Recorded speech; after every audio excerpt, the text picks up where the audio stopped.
Donald Trump has now deported multiple U.S. citizen kids with cancer. If that sentence sounds unbelievable, it's because it should be unbelievable. It should not be something that is taking place here. But look at what we have going on. Reports confirmed by the ACLU of Louisiana show that 3 American citizen children were deported in the last week as part of Donald Trump's immigration crackdown. What does it even mean to call it a crackdown?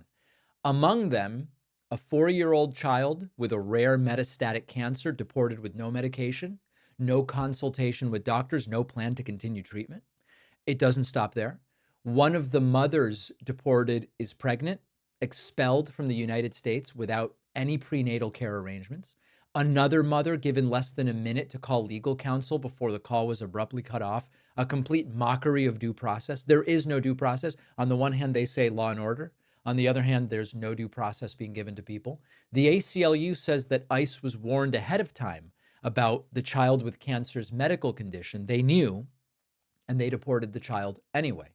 These were American citizen children, children who had every legal right to be in the United States and were ripped away from their communities and their doctors and their medical care, I guess because Trump wants to make a political point. What that point is, I don't even know at this point in time. This is not the first time, because last month, Donald Trump's ICE deported a 10-year-old American citizen with cancer out of Texas.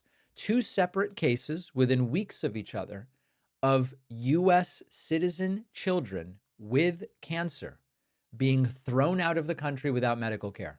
If you want to talk about cruelty, this is cruelty.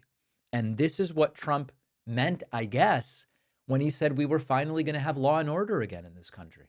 Punishing children with cancer to scare immigrants and doing it proudly and boasting Tom Homan and Kristi Noem and all of them.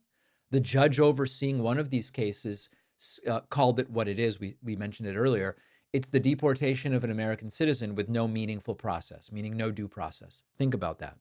A sitting president violating the rights of his own citizens.